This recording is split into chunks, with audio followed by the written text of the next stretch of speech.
გახდება თუ არა ირანში ავტომობილების რეექსპორტი ქართული ოცნებისთვის ახალი სკანდალის საფუძველი. ოფიციალური სტატისტიკა აჩვენებს, როგორ გაიზარდა ელვისის სწრაფით ირანში ომის დაწყების შემდეგ მანქანებით ვაჭრობა.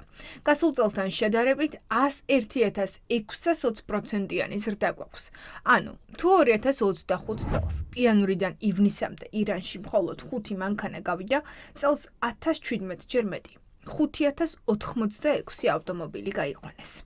ირანის მთავრობამ შეღავათიანი პირობები შემოიღო ავტომობილების განბაჟებაზე, იმპორტირებულ ავტომობილებზე და შესაბამისად ირანელი დილერები და ფიზიკური პირები დაინტერესდნენ ქართული ბაზრით და დიდი ოდენობით ავტომობილები გაყავთ. ძირითადად ამ ავტომობილებს ყიდულობენ ფიზიკური პირებისგან ქალაქში დადიან ირანელები, როგორც დილერები, ასევე ფიზიკური პირები სახელოსნოებში და იქ აჩერებენ მოსახლეობას და თავაზობენ ავტომობილის შესყიდვას. ასევე ყველა ავტომობილი არ გაყავთ, იქ რაღაც ვინ-კოდების მიხედვით არის, ბიზნესის გათვლა ამ ბაზარზე არ შეიძლება, რადგან დილერებმა რო დაიწყონ ავტომობილების შეძენა ირანული ბაზრის გათვლაზე, შეიძლება რომ ჩამოვა ეს ავტომობილები საქართველოში და გამზადდება გასაყიდად, უკვე ეს ბაზარი დაიხუროს. საქსტატის მონაცემები აჩვენებს, რომ სტატისტიკა ნახტომისებურად სწორედ ომის დაწყების შემდეგ იცვლება.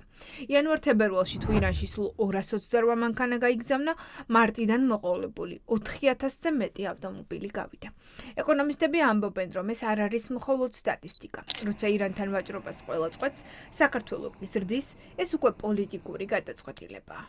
ნოუ-ჰაუს ნაწილი არის, რომ დავეხმაროთ ამ შემთხვევაში ირანს და აი ეს ავტონაკადები, რომელიც მიემართებოდა საქართველოდან სინამდვილეში რუსეთში და ქაღალდზე არ ვიცი კირგიზეთში და ტაჯიკეთში, ახლა გაჩნდა ახალი ბაზარი, ირანის ბაზარი და ჩვენ აქაც გამოვდივართ, ესე ვთქვათ, მაშველი რგოლი ამჟამად უკვე ირანის რეჟიმისთვის.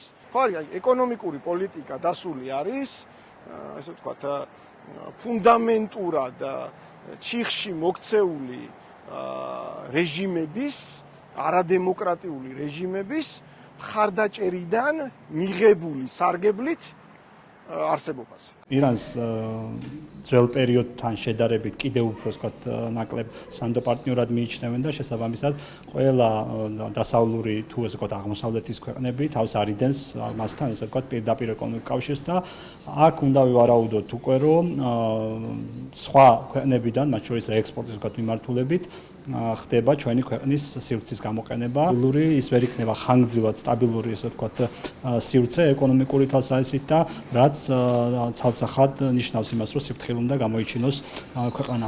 სცენარი ისე ვითარდება, როგორც რუსეთის შემთხვევაში, როცა ომის და სანქციების დაწესების შემდეგ. საქართველო იქცა ერთგვარ შუამავლად.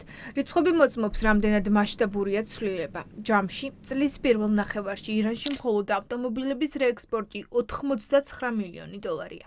ავტოიმპორტიორთა ასოციაციაში ამბობენ, რომ ირანის ბაზარზე გათვლა არასწორია და ისედაც მძიმე მდგომარეობაში ჩავარდნილი სექტორი კიდევ უფრო დიდი საფრთხის წინაშე დგება. დროებით ირანის ხელისუფლებამ შესაძლებლობების ფანჯარა გაუხსნა ირანელ დილერებს, რომ მანქანები შეეყვანათ. თუ დავინახავთ, რომ საკმაოდ გაიზარდა დაინახავენ უпроსტად ამერიკის შეერთებულ შტატებში, რომ საკმაოდ გაიზარდა ირანთან ურთიერთობა, ეს გარკვეულწილად ჩვენთვის საფრთხის შემცველიც არის იმ კუთხით, რომ შეიძლება არა სასიამოვნო, არა ნეგატიური ყურადღებაც მივიქციოთ ამ თემასთან დაკავშირებით. მოგეხსენებათ, დიდი ნაწილი 70-80% იმპორტით ამერიკის შეერთებული შტატებიდან შემოყვავს ავტომობილები. პრობლემების ქვეშ ყოფი დარგისთვის ისედაც დამატებითი პრობლემების შემქმნელი შეიძლება გახდეს. მხოლოდ ივნისში ირანში 44 მილიონი დოლარის ავტომობილები გაიყვანეს. ეს იმაზე მეტია, ვიდრე ყაზახეთში რეექსპორტი. არადა ყაზახეთი ითვლება რუსეთისთვის ავტომობილების ბაზრის შუამავლად. ეს მასშტაბები კითხვას აჩენს, არის თუ არა ქართული ოცნების პოლიტიკური გადაწყვეტილება ირანთან დაშორების ნაცვლად უფრო დაახლოება. ამაში სავალალოს ვერ ხედავ. მანქანების რაღაც რამდენიმე ათასი მანქანა ნამდვილად არ გულისხმობს რაღაცა მჭიდრო ეკონომიკურ და პოლიტიკურ კავშირებს. ირანი არის რეგიონის მოთამაშე, ფართო რეგიონის ჭრილში ჩვენ ვართ მეზობლები და ურთიერთობთ ისე როგორც ფართო რეგიონის ჭრილში მეზობლებს შეესაბამებათ. რა თქმა უნდა, საქართველოს არ ვაძლევთ არავის საშუალებას არც ირანს, არც რუსეთს, რომ საქართველოს გამოყენებული იქნას სანქციების არიდების ქვეყნად. ირანის გავლენების ზრდა საქართველოში უკვე გამოწვევად იქცა. ამას მოწმობს ამერიკის კონგრესში დამტკიცებული აქტიც. ოპოზიცია ირანის რეჟიმისთვის შექმნილ სასათბურე პირობებზე დიდი ხანია ღიად საუბრობს. ოცნება საფრთხეს ვერ ხედავს.